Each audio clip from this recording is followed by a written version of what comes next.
ಈಗ ಮತ್ತೆ ಬುರುಡೆ ಕೇಸ್ ವಿಚಾರಕ್ಕೆ ಬರೋಣ. ಧರ್ಮಸ್ಥಳದಲ್ಲಿ ಶವಗಳನ್ನು ಹೂತಿಟ್ಟಿದ್ದೀನಿ ಅಂತೇಳಿ ಅನಾಮಿಕ ವ್ಯಕ್ತಿ ತೋರಿಸಿದಂತಹ ಸ್ಥಳಗಳಲ್ಲಿ ಡಿಗ್ ಮಾಡಲಾಗ್ತಾ ಇದೆ.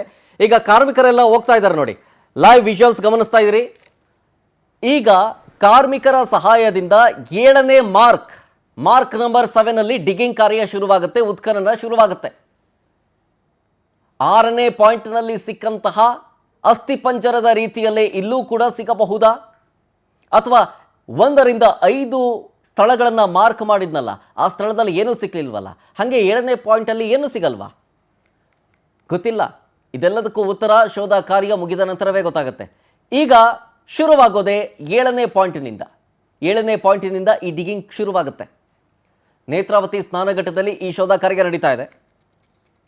ದೂರುದಾರನನ್ನೂ ಕೂಡ SIT ಟೀಮ್ ಕರ್ಕೊಂಡು ಬಂದಿದೆ. ಈಗ ನೇತ್ರಾವತಿ ಸೇತುವೆ ಇದೆಯಲ್ಲ, ಅದರಲ್ಲಿ ಒಂದು ಕಾಡು ರೀತಿಯ ಪ್ರದೇಶ ಇದೆ, ಅಲ್ಲಿ ಇರೋದು.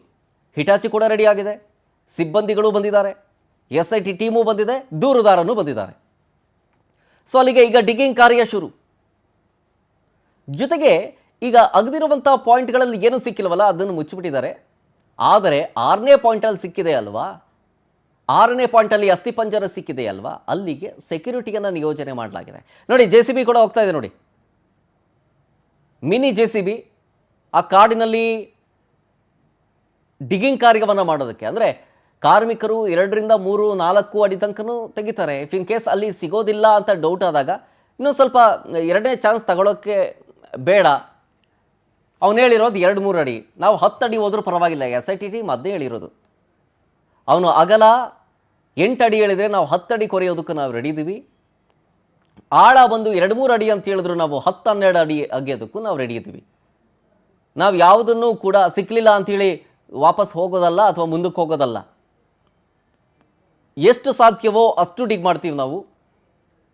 ಸಿಕ್ಕರೆ ಆತ ದೂರುದಾರ ವಿಚಾರಕ್ಕೆ ಸಂಬಂಧಪಟ್ಟಂತೆ ತನಿಖೆ ಮುಂದುವರಿಯುತ್ತೆ.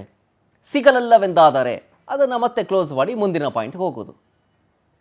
ಏಕೆಂದರೆ ಸಣ್ಣ ಆರೋಪ ಅಲ್ಲ, ಅತಿ ದೊಡ್ಡ ಆರೋಪ ಮಾಡಿರೋದು ಈತ ದೂರುದಾರ. ಇಡೀ ದೇಶ ನೋಡ್ತಾ ಇದೆ. ಹಾಗಾಗಿ ಅದನ್ನು ತರಾತುರಿಯಲ್ಲಿ ಮಾಡೋದಕ್ಕೆ ಬರಲ್ಲ, ಕೂಲಂಕುಷವಾಗಿ ಮಾಡಲೇಬೇಕು. ಅಲ್ಲಿ ಸಿಗಲಿಲ್ಲ, ಅವನು ತೋರಿಸಿದಂಥ ಒಂದೊಂದು ಪಾಯಿಂಟನ್ನು ಬಿಡೋಂಗಿಲ್ಲ, ಎಲ್ಲ ಪಾಯಿಂಟನ್ನು ಕೂಡ ಅಗಿಲೇಬೇಕಾಗತ್ತೆ. ಸಿಬ್ಬಂದಿಗಳು ಬರ್ತಾ ಇದ್ದಾರೆ, SIT ಟೀಮ್ ಬಂದಿದೆ, ಕಾರ್ಮಿಕರು ಬಂದಿದ್ದಾರೆ, ಸಹಾಯಕರು ಬಂದಿದ್ದಾರೆ, JCB ಬಂದಿದೆ, SIT ಟೀಮ್ ಜೊತೆಗೆ ದೂರುದಾರನೂ ಕೂಡ ಬಂದಿದ್ದಾನೆ. ಅದರ ಲೈವ್ ವಿಜುವಲ್ಸ್ ಗಮನಿಸ್ತಾ ಇದ್ದೀರಿ. ಒಂದು ಕಡೆ 7ನೇ ಪಾಯಿಂಟ್ನಲ್ಲಿ ಉತ್ಖನನ ಕಾರ್ಯ ಈಗ ಆರಂಭ ಆಗುತ್ತೆ. ನೇತ್ರಾವತಿ ಸ್ನಾನಘಟ್ಟದ ಬಳಿಯೇ 7ನೇ ಪಾಯಿಂಟ್ ಇದೆ. ನಾವು ಆಗಲೇ ನಿಮಗೆ ಝೂಮ್ ಮಾಡಿ ತೋರಿಸಿದ್ವಿ. ಆ ಸೇತುವೆಯ ಪಕ್ಕದಲ್ಲೇ ಒಂದು ಕಾಡು ಹಾದಿ ಇದೆ. ಆ ಕಾಡು ಹಾದಿಯಲ್ಲಿ ಹೋದರೆ ನಿಮಗೆ 7ನೇ ಪಾಯಿಂಟ್ ಸಿಗುತ್ತೆ. ಅಲ್ಲಿ ಈಗ ಡಿಗ್ಗಿಂಗ್ ಕಾರ್ಯ ಶುರುವಾಗುತ್ತೆ.